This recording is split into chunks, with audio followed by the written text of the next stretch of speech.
Hi everyone, welcome to the tutorial on Google Sheets.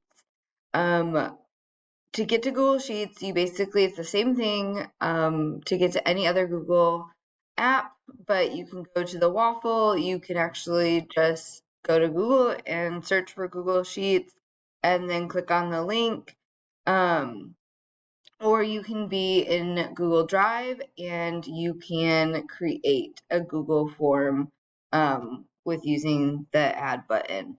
So once you get to Google Sheets, this is how it looks.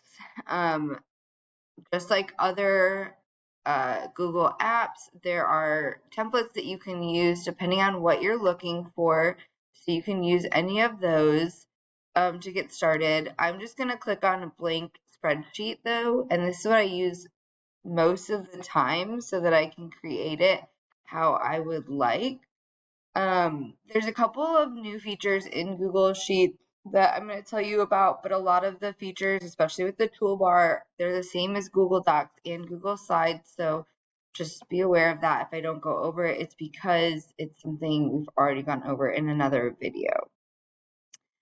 So the first thing I would like to point out is that Google Sheets are called Google Sheets basically because it's like an Excel spreadsheet. You can also have multiple sheets. And so down at the bottom, it'll say sheet 1. You can name that anything you want. So maybe I want it to be number 1. But then you can also duplicate or copy this so that you can have more than one sheet. This is very helpful when you're putting something together where you want multiple things or you want this something to be housed all together.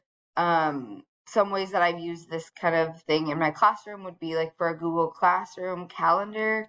I created a sheet for each month and so that it was all together and I just had to share one link to give it to people and then they could see the whole calendar as I was updating it.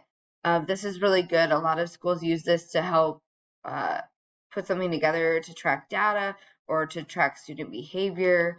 There's several uses for this, but those, in my experience, are the main reason or for using Google Sheets. A lot of the features within Google Sheets are very similar to those of Google Slides or Google Docs. So there's only a few that I'm gonna go over with you guys now that might be different. I just wanted you to be aware of the things that you could insert. Some of them are different as far as like rows and columns to add length or add those into it. You can add a table. You can also add like an image and a drawing, just like you could with Google Docs and Google Slides. Add a link, and then you can add a function. So the other thing, just like Excel, with a spreadsheet, you could actually add functions so they can calculate certain things for you. So you can get it so that like it will calculate the average of the numbers or the data that you're getting.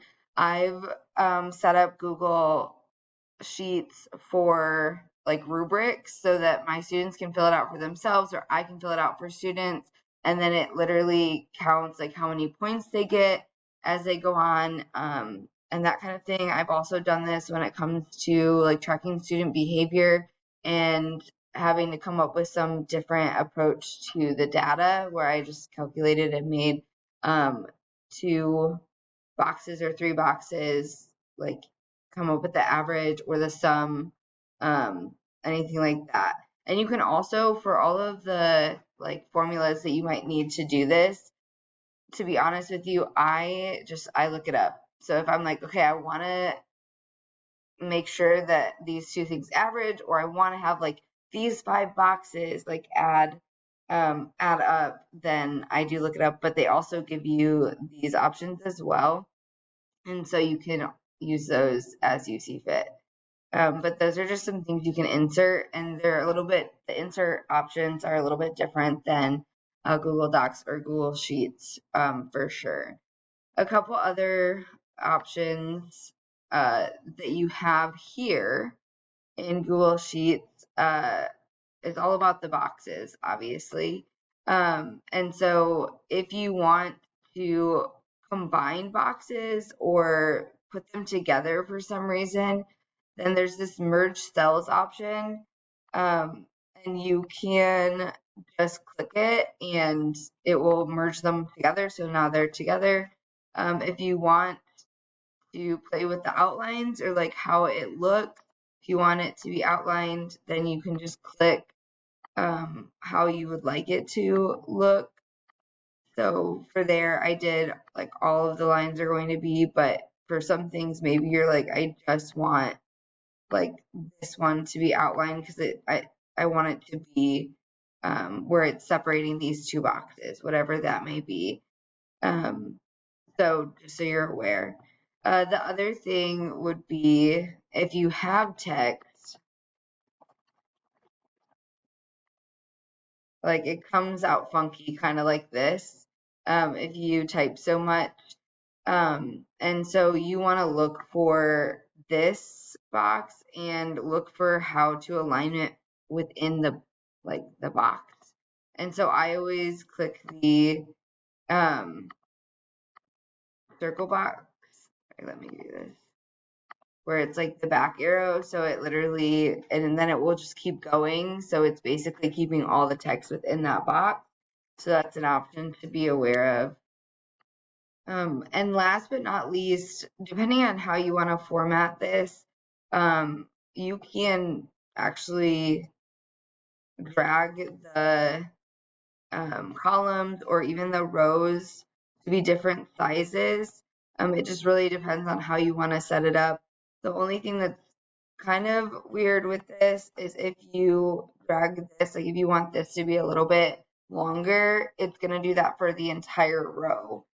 So then you have to figure out how you want to do that. So that's why a lot of teachers choose to merge the boxes so that those specific boxes are the only ones that are affected by what you want. So if you really want a big box, then you can just merge it and then you can play with the formatting of it.